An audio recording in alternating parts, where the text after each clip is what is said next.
fazer alguns comentários então legais aqui, galerinha. Olha só. Dois comentáriozinhos rápidos, passar uma tarefinha e sai fininho. A gente viu, quando a gente viu progressão aritmética, a gente chegou a dar uma olhada em interpolar meios aritméticos. Eu acho que tinha aquela questão das árvores, queria plantar não sei quantas árvores em um certo espaço. A gente calculou quantas árvores daria para colocar entre os espaços. A gente queria que a distância fosse igual entre uma árvore e outra. Por isso que era uma progressão aritmética, era ir somando uma distância entre uma árvore e outra. A interpolação geométrica aqui é outra história.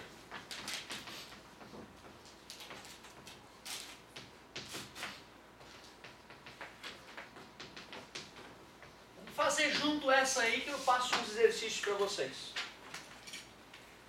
Depreciação é a perda do valor de compra de móveis, utensílios, maquinarias, veículos, ferramentas, instalações, embarcações, etc.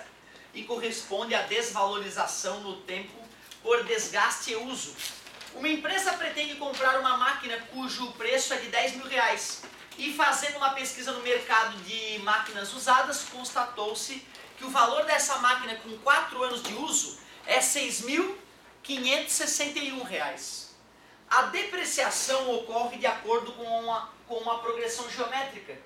E na avaliação da empresa é interessante que a máquina seja vendida quando essa tiver um valor de R$8.000, aproximadamente, para evitar maiores perdas de valor. Então tu vê, né, quanta coisa o cara tem que pensar na hora de colocar dinheiro, querer ganhar dinheiro, né? Eu passei boa parte do começo da minha carreira trabalhando em lugares tão distantes que a própria depreciação do veículo que eu usava, de certa forma, já estava pagando para trabalhar e não sabia, tu vê.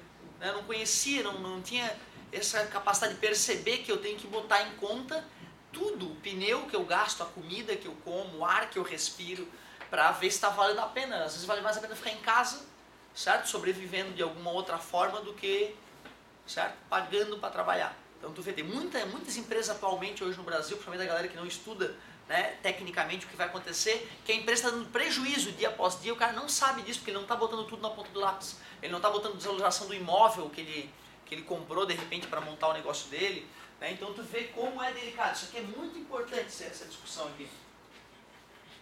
Dessa forma, quanto tempo a empresa poderá trabalhar com esta máquina antes que seja vendida? Tu vê que bonita pergunta, cara. Uma pergunta bem técnica mesmo. Tem o preço de uma máquina é 10.000. 4 anos depois, 6.561. Ele quer vender essa máquina com aproximadamente 8.000 para não perder muito dinheiro. Quanto tempo o cara vai poder usar a máquina? Peraí, se esse cara está dizendo que é uma progressão geométrica, né? Então a máquina foi comprada com 10.000, beleza? 1 ano depois, 2 anos depois, 3 anos depois, 4 anos depois, o valor dela passou a 6.561. Olha, cara, para eu descobrir aonde que vai estar o 8.000, eu primeiro vou ter que achar a razão. Achando a razão, eu consigo descobrir onde é que vai estar esse 8.000. A fórmula para PG é A1 igual a N, que multiplica Q na N menos 1.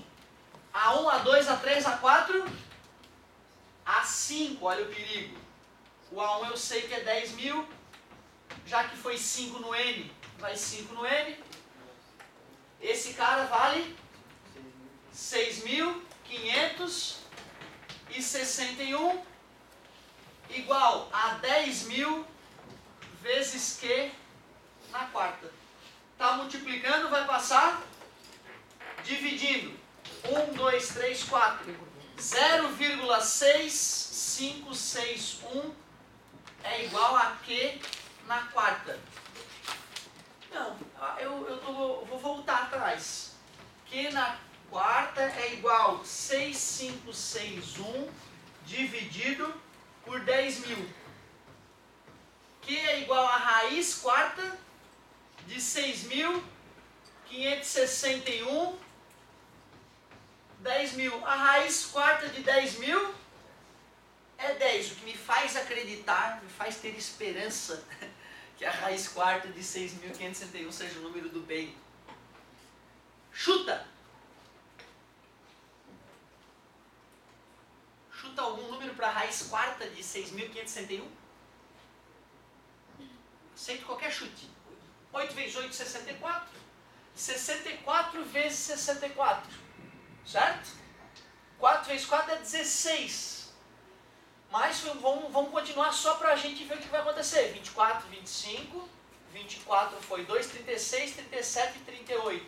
6, 9, 4.096. Foi um bom chute. Vamos melhorar um pouquinho mais. 9, né? 9 vezes 9, 81. 81 vezes 81 nós fizemos hoje, né?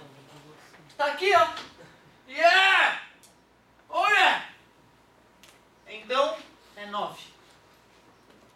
Eu tinha esperança. 9 sobre 10 a razão. E agora que a razão é 9 sobre 10, a gente pode ir mapeando, né, o valor ano após ano, certo? Já que é um número tão amistoso e querido.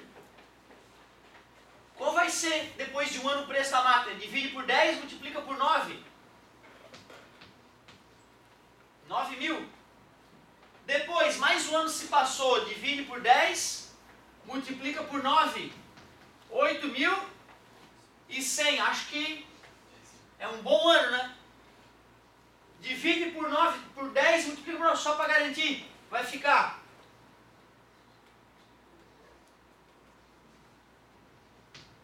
Já caiu bastante. Né? Então, como ele queria aproximadamente vender com 8 mil reais, então vai poder usar a máquina por 2 anos. Vai poder usar a máquina por 2 anos. Muito legalzinha essa introdução. Se eu quisesse fazer isso assim, na graduação, eu poderia, por exemplo, pegar 8.000 é igual a 10 vezes Q na N, vezes descobrir quanto eu tenho que levar ao quadrado a raiz do 10 que eu... Só que aí não é da unidade, né? Exatamente. Na vida real, esses alinhamentos astrológicos aqui não ocorrem, é de caso pensado. Mas tu vê, né, cara, eu ficava revoltado com isso, porque eu pensava assim, quando eu era um pouco mais novo. Na verdade, você já estava levemente conformado que tinha que estudar pro resto da vida.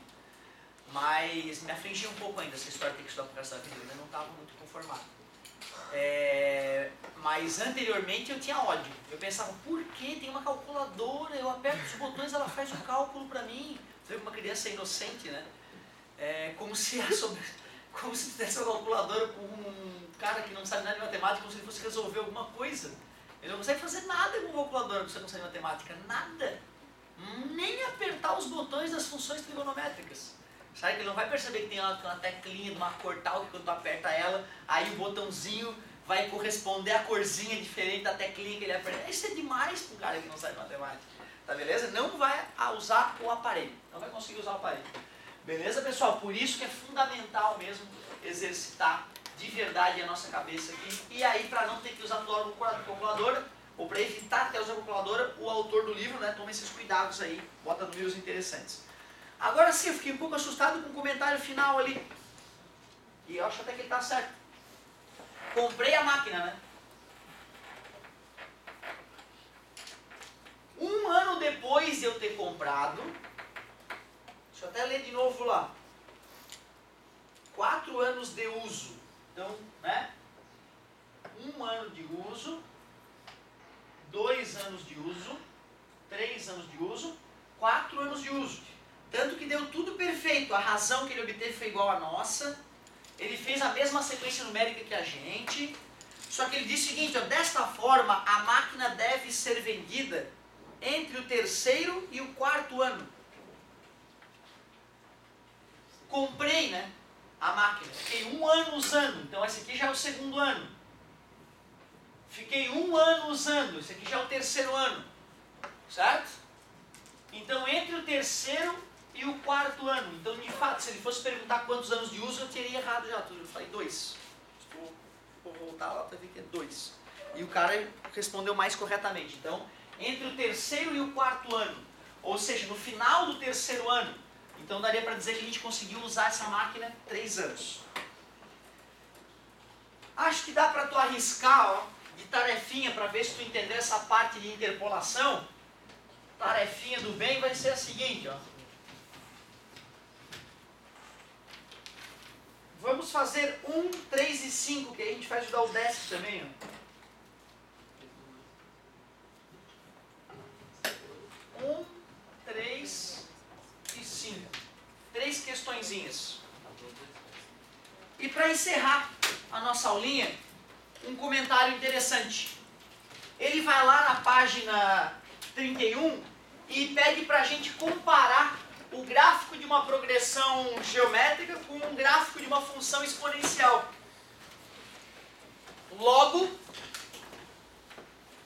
eu vou pegar os dois mais bobos do mundo. Vou pegar essa PG aqui, a PG boba, ó, vezes 2, vezes 2, vezes 2, vezes 2. E vou pegar essa função exponencial aqui, 2 elevado a x. Faço uma tabelinha, xy, menos 2, menos 1, 0, 1, 2, 3. Uma tabela bem bonita. 2 na menos 2 é 1 sobre 2 ao quadrado, é 1 quarto, é 0,25. 0,5, 1, 2, 4, 8. Vou fazer o gráfico tanto de uma quanto do outro.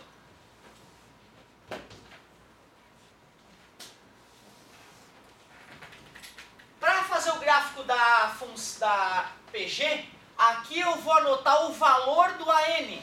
E aqui eu vou anotar o N, a posição dele. Quando o cara estava na posição 1, que é o A1, estava dando 1. Quando o cara estava na posição 2, estava dando 2. Quando o cara estava na posição 3, estava dando 4. Quando o cara estava na posição 5, estava dando 8. 4. Obrigado. 1, 2, 3, 4. Mais um daqueles testes que eu faço. 5 estava dando 16. Se eu fosse fazer o gráfico da função exponencial, ia ter uma diferença importante. O gráfico seria no plano cartesiano, eixo x e y clássico. Menos 2 está dando 0,25. Menos 1 está dando 0,5. 0 está dando 1. 1 está dando 2. 2 está dando 4. 3 está dando 8. O que vocês têm a me dizer?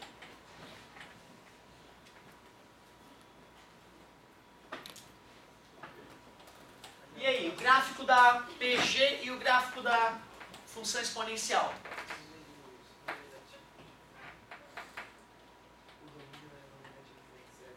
O domínio está diferente, esse cara aqui foi para a esquerda, aquele não, e tem uma outra coisa muito importante. Esse aqui eu tenho o direito de ligar os pontos.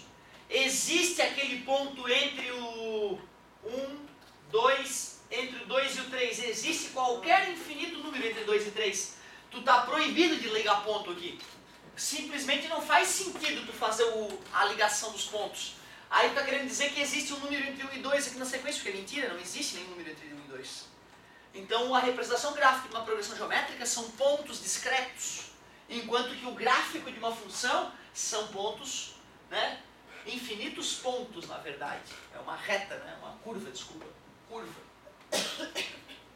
Pois não. O gráfico que ele está dizendo o seguinte, ó. O cara que está na posição 1, que é o A1, ele vale 1.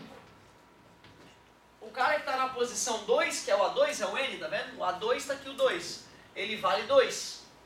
O cara que está na posição 3, o resultado dele é 4. O cara que está na posição 3, dá 4. E se tu for ver esses pontos aqui, eles são exatamente esses pontos aqui, ó. Na posição 1, aliás, está defasado, né? Está um pouco defasado aqui, se tu for ver, né? Mas é muito similar o crescimento de uma, né? Aliás, é idêntico o crescimento de uma e da outra, certo? Só que nesse caso eu só estou marcando os pontos que relacionam o N, a posição do cara, com o valor dele, certo? O AN em função do N. Muito bem. Ele fez esse comentáriozinho por quê? Porque deve ter questão que cobrou essa noção em algum momento. Certo? Por isso que a galera... e aí o amigo fez um comentário importante. Aqui eu posso usar qualquer valor de x, né? O domínio são os reais, certo? Enquanto aqui o n, quais valores o nosso n pode assumir? N pertence aos naturais, que não pode ser negativo, e não tem zero, né? Os naturais com asterisco. Por que não pode ser negativo? Olha, na faculdade vocês vão perceber que em alguns momentos é importante chamar o primeiro cara de A0. Por incrível que pareça, só isso resolve um monte de encrenca quando a gente vai trabalhar com funções realmente mais delicadas. Aí eu teria que raciocinar para ver se na faculdade usar uma posição negativa poderia trazer algum tipo de vantagem. No ensino médio é absolutamente proibido a gente discutir posições negativas, não faz sentido isso. Por uma definição, babaquice dos matemáticos que acham que os jovens não têm de repente capacidade de filosofar um pouco além do normal. Tá? Então é frescura. Então a gente aqui, por preconceito, não vamos usar posições negativas nem zero. Vamos guardar para a faculdade isso. A faculdade a gente vai usar. Só que a gente para a posição negativa for tipo, não esqueci o nome, aquela que oscilando lá. Tá confundindo termo com posição, tu vê. Que bom que tu continuou a pergunta. Eu achei que estavas falando da posição mesmo, mas confundindo o valor. Essa PG aqui, ó, ela não tem posições negativas, ó. O A é 1, o A é 2, o A é 3, posição é aquilo ali, ó. Beleza? A posição não é negativa, então eu estou falando do N. Domínio. N pertencente aos naturais com asterisco. É isso aí. Mas tu viu que eu falei, né? Na faculdade nem sempre nós partiremos de A1. Partiremos de A0 e isso vai ser a solução de um problema mais cabreiro. Inacreditável. Já que nós discutimos isso, vamos acrescentar... tem um desafio na outra página ali, hein? Página 32. Aí pode até dar uma lida nela também, página 32 e 33.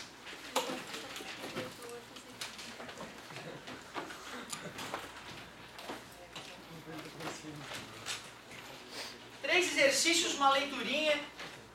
Tranquilaço. Depois, cara, eu acho que vai ter uma das aulas que é mais, do ponto de vista matemático, a mais viajona. Eu quero deduzir para vocês umas fórmulas de progressão geométrica, que é exercício de prova, às vezes, da faculdade, mas a apostila traz essa dedução. Nós vamos discutir ela, é um grande exercício para tentar acompanhar aquela dedução. Aí a gente já pode dar uma lida na dedução, lá, página 32 e 33, para a próxima aula ficar mais rica. Tem 4 minutos, qualquer coisa é só chamar. Muito obrigado pela paciência, pela atenção. Daqui a pouquinho estou liberando para o recreio.